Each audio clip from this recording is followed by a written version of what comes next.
Las autoridades de la provincia rusa de Rostov informan sobre la caída de un dron en una zona residencial. El incidente causó daños materiales, pero no dejó víctimas. Especialistas del Ministerio de Defensa están investigando la procedencia del aparato, mientras las autoridades de la República Rusa de Donetsk reportan 2 heridos tras un nuevo bombardeo de Kiev. A ello se suma un ataque con drones en la madrugada contra Moscú. De acuerdo con el Ministerio de Defensa, se logró derribar uno de los aparatos, mientras que otros 2 fueron neutralizados mediante sistemas radioelectrónicos, aunque al caer dañaron varios edificios. Al mismo tiempo, el ejército ruso frustró una incursión de unos 20 drones contra la península de Crimea. Oleada de ataques con drones. La noche del sábado, se produjeron 3 intentos de ataques con drones en el centro de Moscú. Los 3, según Rusia, fueron interceptados, uno de ellos derribado antes de alcanzar la ciudad.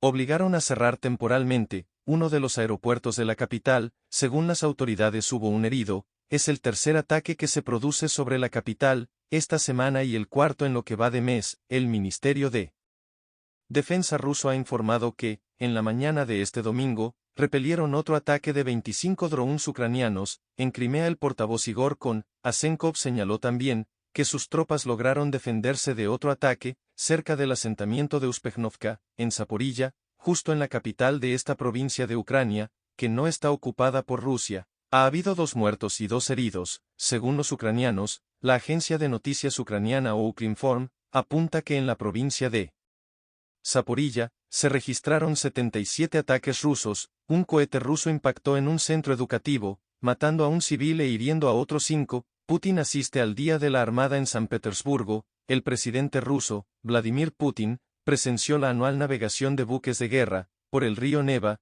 Putin aseguró que Ucrania ha cambiado de táctica, sufriendo lo que cuantificó como grandes pérdidas. Presentó la retirada de Rusia del acuerdo sobre el grano del Mar Negro como una estrategia para que subieran los precios de los cereales en el mercado mundial, algo que según Putin le permitirá a Rusia ganar más y compartir ingresos con los países más pobres, suministrándoles alimentos gratuitamente. El Nevsky visita a las fuerzas de operaciones especiales, que se encuentran en primera línea del frente, en Bakhmut, donde el ejército ucraniano continúa con su contraofensiva. Según la viceministra de Defensa Hanna Maliar, se están produciendo avances en el sur de la ciudad. El presidente de Ucrania ha aparecido en un vídeo, grabado en un búnker, entregando condecoraciones a los soldados. Ha destacado su heroico rendimiento, y les ha dedicado un tuit, en el que ha subrayado la fortaleza de las tropas, que se encuentran en el frente, defendiendo la libertad y la vida de los ucranianos. Tras 520 días de guerra, mientras continúan los bombardeos en Dnipro, al menos 9 personas han resultado heridas tras un ataque ruso contra un bloque de apartamentos y un edificio de los servicios de seguridad. Este ataque en Ucrania se produjo pocas horas después de que las autoridades rusas anunciaran que 2 misiles ucranianos habían sido interceptados sobre el suroeste de Rusia. La caída de restos de uno de ellos hirió al menos a 16 personas en Taganrog. Según Rusia, Vladimir Putin resaltó el enorme potencial de desarrollo de los países africanos al hacer un balance de la segunda cumbre Rusia-África. El presidente destacó que Moscú está dispuesta a fortalecer la cooperación y apoyar a las naciones del continente. En cuanto a la iniciativa de paz africana, Putin subrayó que Moscú no puede cumplir con el punto de licencia del fuego debido a la ofensiva de Kiev. 2 días duró la cumbre y el Foro Económico Rusia-África en San Petersburgo, con una convocatoria exitosa que atrajo a 49 países, de 54 en total. Hubo críticas para los países más importantes de Occidente, reclamos para la ONU y valoraciones para el BRICS. Uno de los temas principales fue el abastecimiento de granos para el continente africano, al cual se refirió el presidente de la Federación de Rusia, Scott Witz. Supertaxel de Kharchin se compone un cuadro paradójico. Por un lado, los países occidentales obstruyen el suministro de nuestros granos y fertilizantes. Por otro, hablando directo, hipócritamente, nos acusan de la actual situación de crisis en el mercado mundial de alimentos. Se pusieron trabas a la donación de fertilizantes minerales, por nuestra parte, a los países más pobres y necesitados. De las 262.000 t de dichos fertilizantes bloqueadas en los puertos europeos, solo se enviaron 2 lotes, 20.000 t a Malawi y 34.000 t a Kenia. De todas formas y según el mismo Putin, Rusia ya ha exportado casi 10 millones de toneladas de cereales a África en 6 meses en lo que va del año, lo que demuestra el creciente comercio de productos agrícolas entre Rusia y los países africanos. Además, el presidente aseguró que Rusia está lista para suministrar, de forma gratuita, cereales a los países más necesitados de África, y también dijo que hay interés en un mayor desarrollo de la cooperación con los países africanos en el sector energético, con 30 proyectos en 16 países, y en cuanto al sector financiero,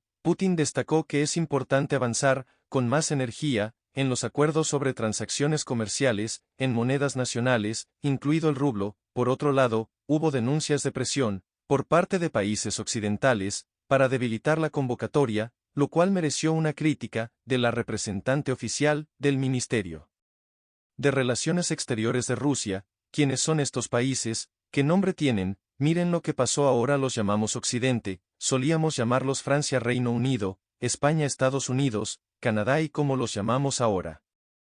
Occidente, porque han perdido su propia soberanía, la han perdido sobre la marcha, no se convirtieron en compañeros, ni en una unidad inherente, ni en personas de ideas finas, se subordinaron a la voluntad de un solo Estado. Además hubo denuncias de presiones dentro de la ONU, para que los países africanos firmen documentos antirrusos, como lo confirmó un integrante de la comitiva de Etiopía, y a propósito de Naciones Unidas, la canciller de Sudáfrica habló sobre la necesidad de fortalecer y reformar el organismo internacional. Lo que nos gustaría ver es la reforma y el fortalecimiento de la ONU. En varias ocasiones, la ONU ha sido utilizada con fines políticos, ha sido empleada por algunos como una arma contra otros. Tenemos que acabar con eso. En el contexto del conflicto entre Ucrania y Rusia, a la Asamblea General se le ha dado una especie de papel decisivo, pero en realidad no lo tiene, así que espero que en el futuro continúen los cambios de este tipo, al creciente interés de países que quieren formar parte del BRICS, donde según dijo, se trabaja en consenso,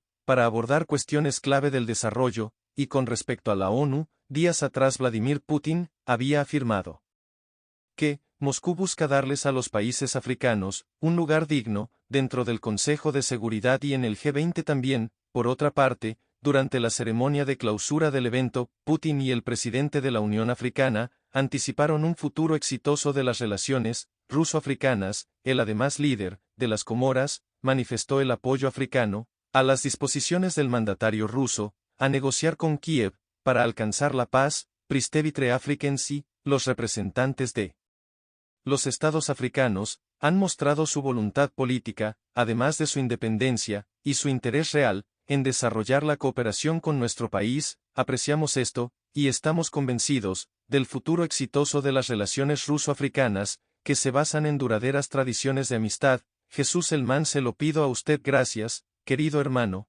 Agradezco al pueblo ruso por esta fraternal y tan calurosa acogida. Una vez más, señor presidente, muchas gracias y quiero felicitarlo, porque todas esas decisiones que ha tomado, no se arrepentirá de ellas. Realmente hemos tenido éxito, tanto el presidente Putin que nos invitó, como nosotros los africanos, porque si Rusia gana, África gana con ella. El presidente ruso también hizo un análisis de las causas que llevaron al mundo a la crisis actual. Una de ellas fue el golpe de Estado en Ucrania, durante 2014, el segundo problema que condujo a la crisis actual fue, precisamente el golpe de Estado de 2014 en Ucrania. Fue un golpe armado, sangriento y anticonstitucional, que los países occidentales apoyaron activamente, ignorando todas las normas del derecho internacional. Y para ir terminando, Putin hizo un balance tras el cierre de la cumbre, donde habló de varias cosas, pero en principio se encargó de aclarar que los africanos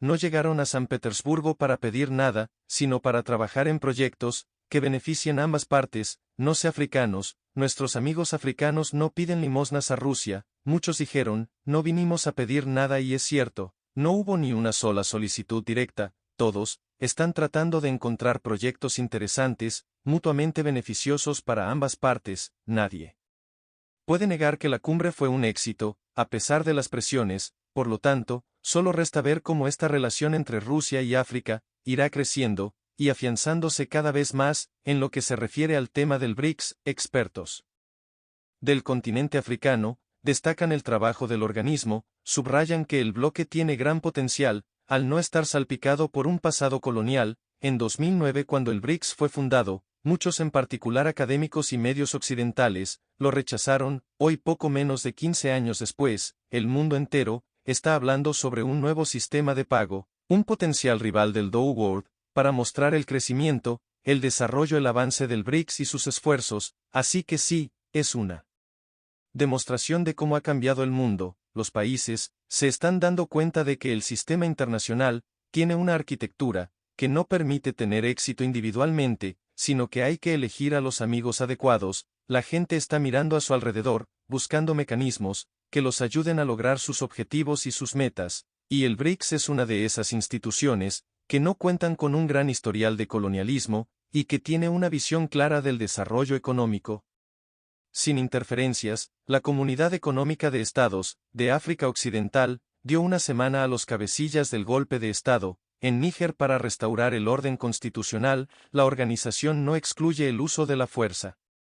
Si no cumplen sus exigencias, el ente decidió además cerrar sus fronteras con el país, así como suspender las transacciones financieras y comerciales. También anunció la congelación de los activos nacionales en el Banco Central de los Estados de África Occidental. Un portavoz de la Junta Militar advirtió de las consecuencias derivadas de cualquier intervención extranjera. Mientras tanto, miles de personas se manifestaron en la capital, frente a la Embajada de Francia, en apoyo a los golpistas, que detuvieron al presidente Mohamed Bazoum. Emmanuel Macron, por su parte, aseguró que no toleraría ningún ataque contra los intereses de su nación, y amenazó con una respuesta. Hunter Biden negó declararse culpable ante un tribunal, pese a haber llegado previamente a un acuerdo con la fiscalía. Según lo pactado, el hijo del presidente de Estados Unidos reconocería un fraude fiscal de más de $1 millón. A cambio, se recomendaría el dictamen de libertad condicional. La jueza del caso cuestionó el alcance de la inmunidad, teniendo que pueda influir en otras imputaciones que pesan sobre el hijo del presidente. La magistrada concedió 30 días a las partes para presentar escritos adicionales que expliquen la estructura legal del acuerdo de culpabilidad, reconocer la responsabilidad de 2 cargos fiscales menores. Hunter Biden podía evitar la sentencia por un delito más grave. Los problemas de Hunter Biden con la justicia se remontan al 2018, año en el que la oficina del fiscal federal del estado de Delaware empezó a investigarle. Hunter Biden llegó a un acuerdo de culpabilidad, evitar su encarcelamiento, para algunos una muestra de arrepentimiento, para otros, una estrategia con el fin de ocultar algo más. Queda claro que hay un doble rasero, un doble estándar sobre cómo se utiliza y se castiga por la ley al ciudadano común, especialmente si son miembros de minorías, y como no se castiga a personas de persona, que son hijos familiares de personas poderosas, como es el caso del señor Hunter Biden. Creo que es muy importante recordar que es un ser humano que ha sufrido una cantidad increíble de traumas, y solo deseo que la sociedad le extienda la misma empatía que tienen con las víctimas de la actual crisis de opioides en Estados Unidos. Hunter Biden ya ha reconocido el delito, no ha reconocido que no ha pagado los impuestos, y hay que seguir jalando la pita para preguntarle ahora, ¿y tú de dónde sacaste este dinero? El acuerdo no ha puesto fin a las polémicas del hijo de Joe Biden. 2 denunciantes del Servicio Federal de Impuestos revelaron al Congreso presunto trato de favor por parte de los investigadores del caso. También acusaron al Departamento de Justicia de poner en alerta a Hunter Biden sobre determinados movimientos relativos a las pesquisas. El fiscal general hasta ahora niega interferencias entre las pruebas mencionadas por los informantes, mensajes de texto en los que Hunter Biden habría extorsionado por dinero a un socio comercial chino,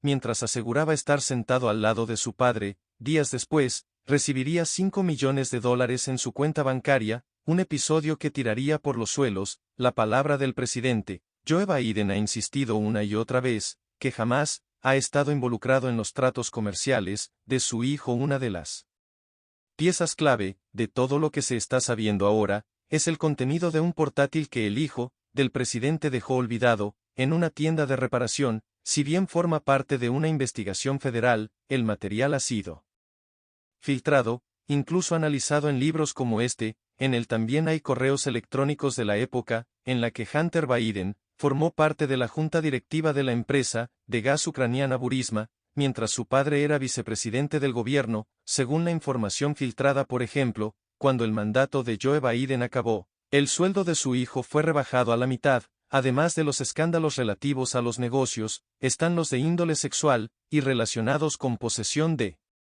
drogas. Los denunciantes revelaron, por ejemplo, el hijo del presidente dedujo ilegalmente de sus impuestos pagos a prostitutas y la membresía de un club de sexo. El propio ex dueño del negocio declaró que Hunter Biden fue expulsado, a la primera por conducta inapropiada. No es el único lugar en el que tiene vetada la entrada, debido a sus excesos. Por si fuera poco, también afronta una demanda relativa a la paternidad y manutención de una hija, nacida extramaritalmente, en 2018.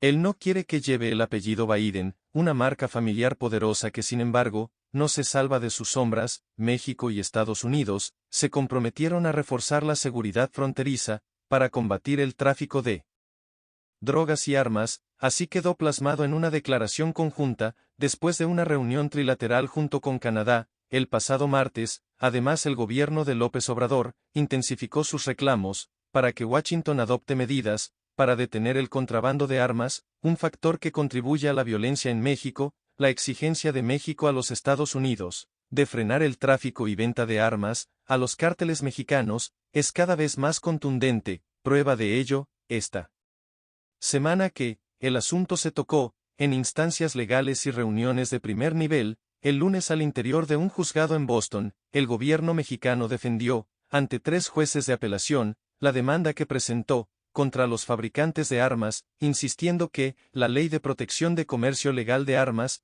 que les ofrece inmunidad, no se puede aplicar por daños ocurridos fuera de esa nación. Ante este alegato, la Corte de Apelaciones podría tardar entre 6 u 8 meses en analizar el argumento, para luego emitir una resolución. Sea cual fuera el resultado, para el gobierno mexicano, es ya un logro que el tema se discuta en las Cortes Federales. Los abogados mexicanos saben que están frente a un litigio complejo, pues no solo es contra una industria millonaria, sino también en contra de un posicionamiento político, con millones de seguidores en la región estadounidense. Además, en paralelo, México enfrenta enormes adversidades políticas, porque todo el bando republicano, empezando por los precandidatos DeSantis y Donald Trump, hasta figuras en el Parlamento en el Congreso de los Estados Unidos, están pidiendo una intervención militar en México, similar en el estilo a lo que ocurrió en Siria, en Libia, en Irak, en una violación total a la soberanía mexicana y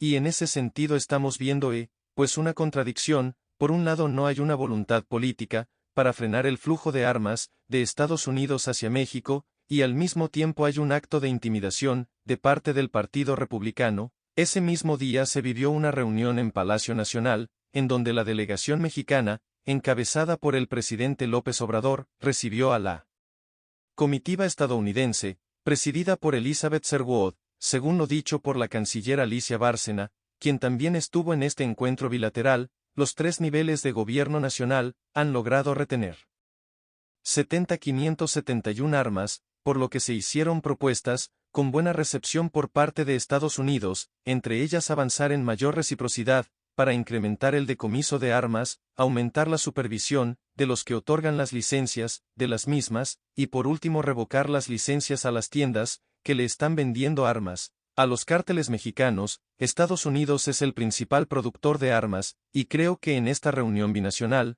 logramos el reconocimiento de Estados Unidos de este problema gravísimo, porque ustedes saben allá es legal, pero acá no, y lo que nosotros queremos es que nos apoyen, para que podamos realmente detener este flujo, porque eso es lo que fortalece a los carteles, o sea, es el otro lado de la moneda. Francamente, un día más tarde, se vivió un encuentro tripartita, y a las 2 delegaciones ya establecidas, se uniría la de Canadá. De acuerdo con un comunicado conjunto, los temas en la mesa fueron intensificar y ampliar la persecución de narcotraficantes, y el desmantelamiento de las redes criminales, para evitar el paso de drogas sintéticas y fentanilo, Por su parte, la directora de la DEA aseguró que, según sus estimaciones, los cárteles de Sinaloa y Jalisco Nueva Generación cuentan con alrededor de 45.000 elementos, dato que el presidente López Obrador descartó, señalando que esa información no fue brindada por la delegación estadounidense. Estas reuniones dejan al descubierto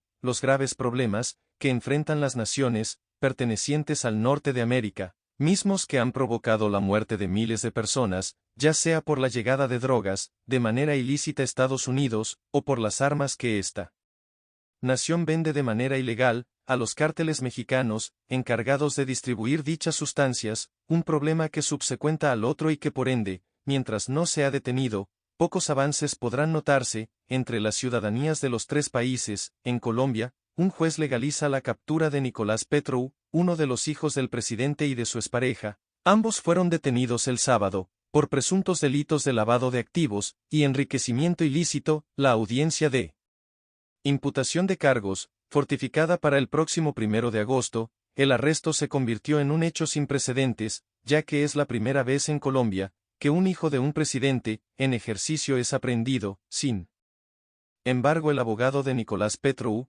insiste en que la captura fue ilegal y denuncia el ambiente hostil de la fiscalía hacia su cliente. De fondo, se dio a conocer que los investigadores encontraron al menos 6.000 en efectivo, además de computadoras y equipos de comunicación, en su apartamento. Perú vivió esta semana una nueva escalada de tensiones, con represión de las manifestaciones. Durante 3 días consecutivos de protestas, en Lima se reportan 9 heridos, 6 civiles y 3 uniformados. En medio de la convulsión social, la presidenta interina, Dina Boluarte, ofreció disculpas por los más de 70 fallecidos, en el marco de la represión de las protestas. Con profunda y dolorosa consternación, pido perdón en nombre del Estado, a los deudos de todos los fallecidos civiles, policías y militares. Hasta el momento, se reporta alrededor de un centenar de detenidos. En Lima, uno de sus abogados apunta que los principales blancos de la represión son los líderes de las protestas. Por otro lado, esta semana, fue elegido como nuevo presidente del Congreso, Alejandro Soto Reyes. La votación suscitó controversia, por el consenso alcanzado entre el partido fujimorista, Fuerza Popular, y el movimiento de izquierda Perú Libre. Además, sobre el legislador pesa una investigación por presunta participación en una organización criminal.